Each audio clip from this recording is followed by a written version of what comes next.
Of course, it's not enough to train today's workforce. We also have to prepare tomorrow's workforce by guaranteeing every child access to a world-class education.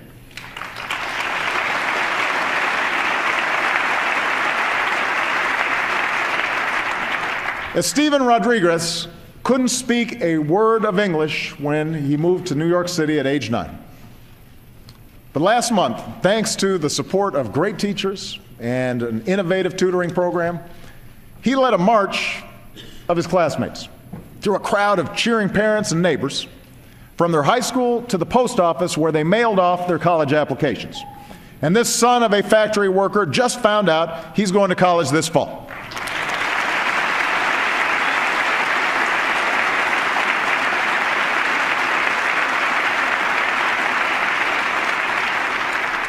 Five years ago, we set out to change the odds for all our kids. We worked with lenders to reform student loans, and today more young people are earning college degrees than ever before.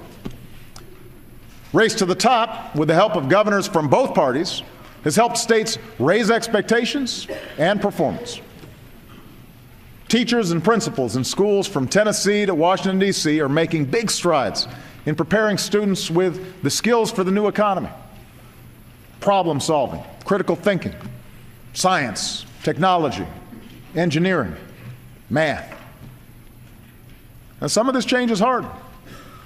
It requires everything from more challenging curriculums and more demanding parents to better support for teachers and new ways to measure how well our kids think, not how well they can fill in a bubble on a test. But it is worth it, and it is working. The problem is we're still not reaching enough kids, and we're not reaching them in time, and that has to change. Research shows that one of the best investments we can make in a child's life is high-quality early education.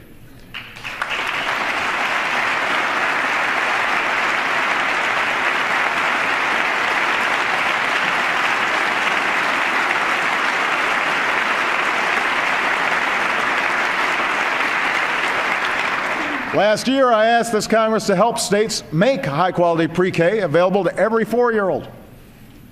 And as a parent, as well as a president, I repeat that request tonight. But in the meantime, 30 states have raised pre-K funding on their own. They know we can't wait. So just as we worked with states to reform our schools, this year we'll invest in new partnerships with states and communities across the country in a race to the top for our youngest children. And as Congress decides what it's going to do, I'm going to pull together a coalition of elected officials, business leaders, and philanthropists willing to help more kids access the high-quality pre-K that they need. It is right for America. We need to get this done.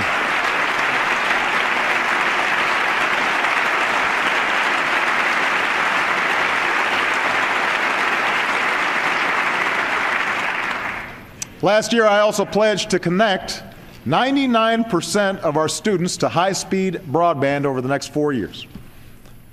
Tonight I can announce that with the support of the FCC and companies like Apple, Microsoft, Sprint, and Verizon, we've got a down payment to start connecting more than 15,000 schools and 20 million students over the next 2 years without adding a dime to the deficit.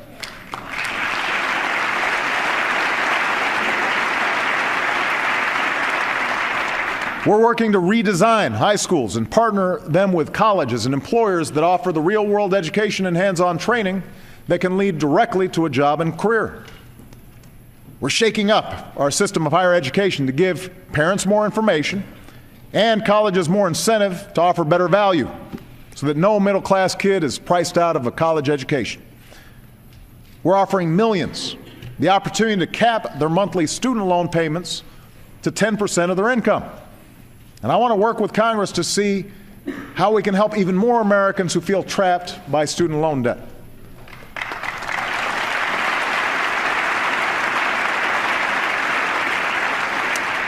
And I'm reaching out to some of America's leading foundations and corporations on a new initiative to help more young men of color facing especially tough odds to stay on track and reach their full potential.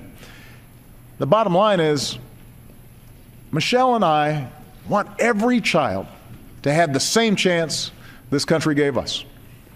But we know our opportunity agenda won't be complete.